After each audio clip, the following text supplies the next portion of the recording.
하나님 아버지 감사합니다. 오늘도 우리들에게 새날을 주시는 하나님 아버지 감사합니다. 우리들 주변 위에 참 많은 사람들이 하나님의 부름을 받고 죽음으로 길을 걸어가는 사람들이 많이 있습니다. 그들이 언제 이 땅에 살았을까 할 정도로의 미련 없이 세상을 떠나는 그들의 모습을 바라보면서 아버지 우리들 또한 언젠가 미련 없이 이 세상을 떠는 존재인 것을 알게 하시고 우리를 찾아와 주시고 만나 주신 하나님의 그 관계를 놓치지 않게 하시고 하나님과의 최선을 다하여 그 관계성 안에 들어가게 하시며 우리에게 맡겨주신 사명을 잘 지키고 행할 수 있는 우리 모두가 되어줄 수 있도록 하나님 붙잡아 주옵소서. 우리 주변에 갑자기 찾아온 어려움들과 또 질병들 또 깨어진 관계성으로 인하여 힘겨운 삶을 살아가는 사람들이 있습니다. 주님, 그 모든 자리들이 그들이 감당해야 할 어려움으로만 끝나지 않게 하시고 주님 앞에 깊은 관계 속으로 들어가는 하나님과의 만남의 시간이 되어줄 수 있도록 도와주옵소서. 이전에 경험하지 못했던 하나님과의 친밀한 관계가 형성되어지는 일들이 되게 하셔서 그들이 닥치는 어려움들을 통하여 하나님 믿음이 자라고 또 신앙의 삶이 새롭게 펼쳐져 갈 수 있도록 하나님 도와주옵소서. 우리에게 허락하신 또 사명을 위하여 또 여러 사람들이 여전히 쉬지 않고 복음을 전하는 그런 사람들이 있습니다. 또 호사나 선교회를 기억해 주시고 준비한 복음을 들고 하나님 케냐와 또 캄보디아 나라라 갈 때에 그곳에 하나님께 작정하시고자 하셨던 구원하고자 하셨던 사람들을 구원해 주시고 또 인도하여 주옵소서. 함께 동역하는 많은 선교사님들 또한 붙잡아 주시고 어느 곳에 있든지 그들에게 입술로 통해서 선포되어지는 말씀을 통하여 일하여 주옵소서. 예수님의 이름으로 기도합니다. 아멘. 마태복음 1장 18절에서 25절입니다. 마태복음 1장 18절에서 25절 우리 매일 성경의 본문입니다. 그 이름 예수. 마태복음 1장 18절에서 25절까지 마지막 절까지 같이 했습니다. 예수 그리스도의 나심은 이러하니라. 그의 어머니 마리아가 요셉과 약혼하고 동거하기 전에 성령으로 잉태된 것이 나타났더니 그의 남편 요셉은 의로운 사람이라. 그를 드러내지 아니하고 가만히 끌고자 하여 이 일을 생각할 때에 주의 사자가 현명하여 이르되 다윗의 자손 요셉아 내 아내 마리아 데려오기를 무서워하지 말라. 그에게 잉태된 자는 성령으로 된 것이라. 아들을 낳으리니 이름을 예수로 하라. 이는 그가 자기 백성을 그들의 죄에서 구원할 자이심이라 하니라. 이 모든 일이 된 것은 주께서 선지자로 하신 말씀을 이루려 하심이니 이르시되 보라 처녀가 잉태하여 아들을 낳을 것이요 그의 이름은 임마누엘이라 하리라 하셨으나 이 일을 번역한즉 하나님이 우리와 함께 계시다 함이라. 요셉이 잠에서 깨어 일어나 주의 사자의 분부대로 행하여 그의 아내를 데려왔습니다. 아들을 낳기까지 동침하지 아니하더니 낳음의 이름을 예수라 하니라. 아멘. 오늘 18절에 이렇게 말씀을 시작합니다. 예수의 그리스도의 나타나심은 이러하니 그의 어머니가 요셉과 약혼하고 동거하기 전에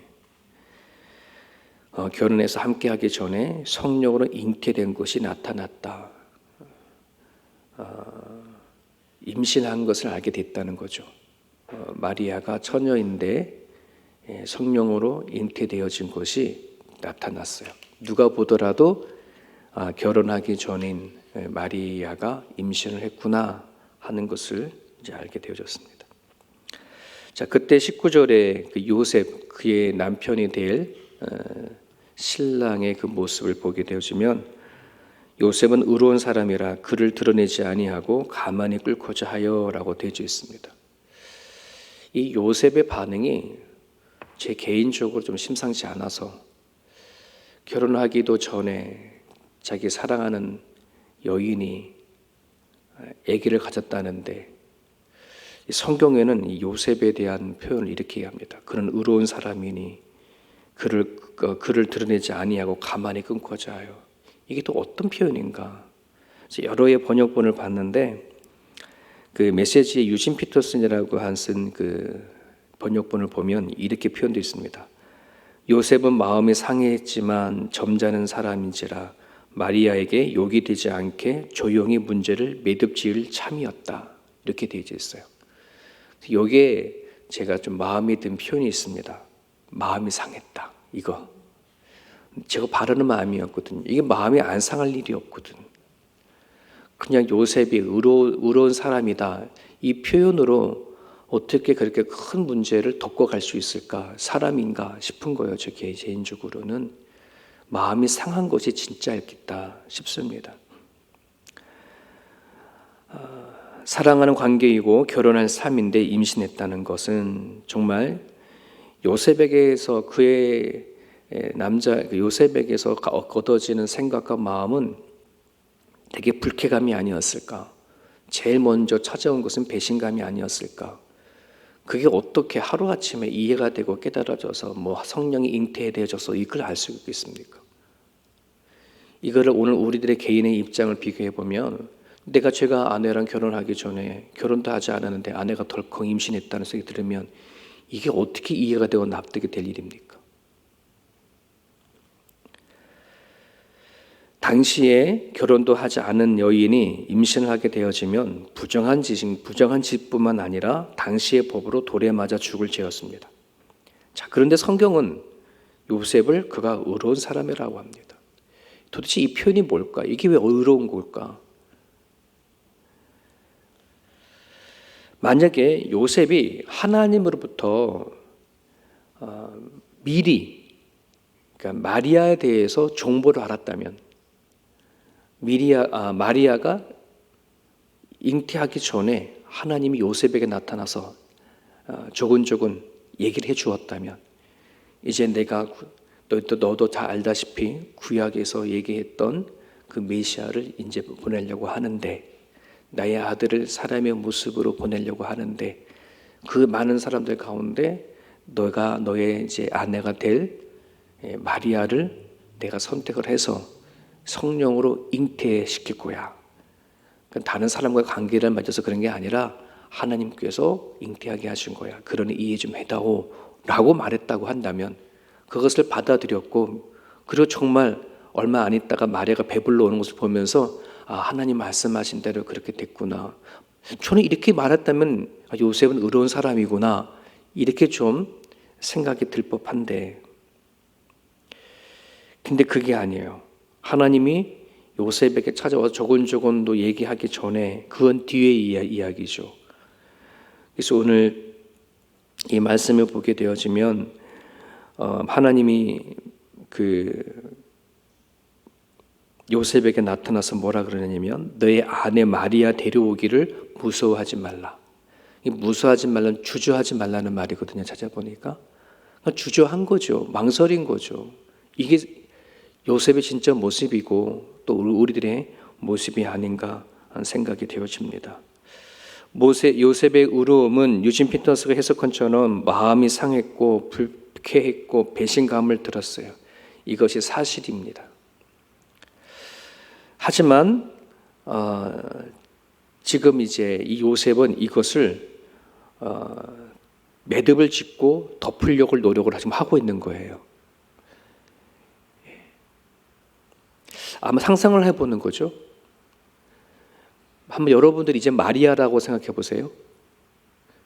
마리아가 갑자기 내가 나는 결혼하지 않았는데 갑자기 내 몸에 배가 불러오기 시작하더니 아기 가짐을 내가 느끼겠는 거야. 그럼 요셉한테도 다 얘기한 거 아니잖아요. 자기 신랑이 될 사람한테. 자기 배가 불러오는데 마리아가 숨겠어요? 도망을 짓겠어요? 요셉에게 얘기를 했겠죠. 뭐라 얘기했겠습니까? 나 다른 남자 만나서 부정한 관계를 이렇게 맞아서 맺어가지고 이렇게 임신한 거 아니야 라고 사실 그대로 얘기를 했겠죠.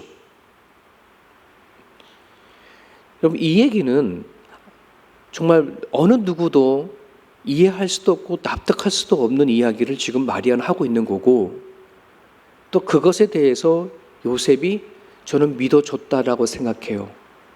저는 이것을 하나님은 요셉은 의로운 사람이다라고 표현하는 것 같아요. 믿어주는 거. 사랑하는 마리아가 난 임신했어. 그런데 이건 난 절대 누구도 부정한 관계를 맺어서 난 자식이 아니야 라고 분명히 말했을 때에 요셉이 그거를 믿어주는 거. 이것이 하나님께서는 요셉에 대해서 표현하고 싶었던 것이 아닌가 생각이 되어집니다. 자신의 생각과 감정은 상했고 불쾌했고 배신감이 들었지만 사랑하는 마리아를 믿어준 거. 저는 그래서 개인적으로 마리아보다 요셉이 대단하다라고 생각이 됩니다. 가톨릭에서 마리아를 잘 이렇게 어머니라고 섬기는데 왜 요셉은 안 그럴까? 요셉도 그의 아버지인데 법적상으로, 그죠? 그 옆에 마리아 옆에 요셉이라도 어디 둬야지. 여러분, 우리는 내 자신을 보더라도 생각과 감정이라는 것이 어떤 관계보다 항상 앞선다는 것을 보게 되어져요. 우리는 부부 관계이고 또 부모와 자녀 관계이고 또 우리 신앙생활을 하는 우리는 하나님 안에서 형제 자매의 관계고 또 세움교회 교인과의 관계이지 않습니까? 근데 이 관계가 내 생각과 내 감정이 이 관계보다 항상 빠르다는 것을 많이 느껴요. 그래서 이 관계가 깨어지든 틀어지든 상관하지 아니하고 네 생각이 맞다라고 한다면, 내 감정이 맞다라고 한다 그러면 계산도 하지 않고 표현하고 행동할 때가 참 많은 것을 보게 되어집니다. 자, 그런데 오늘 말씀을 통해서 이렇게 또 주님의 성경을 보게 되어지면 하나님도 그렇고 믿음의 사람들도 그렇고 참 관계 속에서 자기의 생각과 감정을 다스리는 모습을 참 많이 보게 됩니다. 참 그것이 우리가 참 받아야 되고 또 변화되어져야 할 모습이 아닌가 싶습니다. 예수님께서 이 땅에 오셔서 죄인을 찾아가 주시고 또 병든 자를 찾아가시는데 우리 세상의 눈으로 바라보면 별 관계가 없는 사람이에요. 예수님과 그들의 관계는. 그럼에도 불구하고 주님은 그들을 찾아갑니다. 세상 사람들의 분위기로는 그건 죄인들인데 왜 다가가? 그렇게 할 필요가 없어. 그렇게 얘기할지 모르지만 주님은 그게 아니었어요. 이 땅에 하나님이 창조하신 사람이었고 구원할 대상자라고 하는 그 관계성을 가지고 오셨기에 기꺼이 십자가 길을 걸어 가신 걸 저는 믿고요. 자신의 생각을 그 길을 걸어가기 위해서 내려놓고 자신의 감정을 내 십자가에 못 박으면서 그 길을 걸어간 것을 우리는 보게 되죠요. 겟세마네 동산에서 그 십자가 길을 걸어가지 않으려고 얼마나 몸부림을 쳤어요. 그 십자가 겟세마네 동산의 기도는 자신의 생각과 감정을 먼저 내려놓고 관계성을 위하여 하나님과 죄인들의 관계를 회복하기 위하여서 그 길을 걸어가는 것을 보게 됩니다. 그런 부분들 안에서 오늘 이런 말씀 속에 참 우리가 아무것도 아니지만 하나님과 우리에게 허락하신 관계성을 잘 지켜나가려고 하는 우리들의 모습이 됐으면 좋겠습니다. 20절에 보면 주의 사자가 현명하여 이르되, 사자가 나타나서 요셉에게 말하는 거죠. 마리아 데려오기를 무수하지 말라, 주저하지 말아라, 이런 말씀입니다.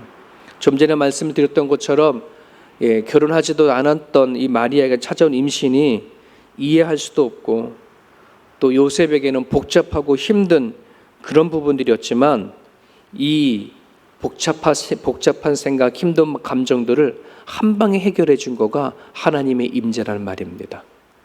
주의 사자가 현명하기까지 전까지는 그는 무서워했고 주저했어요. 이해가 되지 않는 일로 힘들어했어요. 근데 주의 사자가 나타나서 설명합니다. 주의 임재입니다. 이것이. 여러분, 오늘 우리들은 그리스도인들은 주의 임재가 임한 사람이라고 얘기를 합니다. 믿음을 가졌다라고 고백하는 사람은 성령의 임재 안에 우리는 신앙 고백을 하는 것입니다. 성경은 말합니다. 성령이 아니면 너희가 예수를 주로 고백할 수 없다 할 정도로, 그러니까 우리가 살아계신 하나님에 대해서, 예수님에 대해서 내 주인이다 라고 고백하는 사람들은 성령의 임재가 임한 거예요.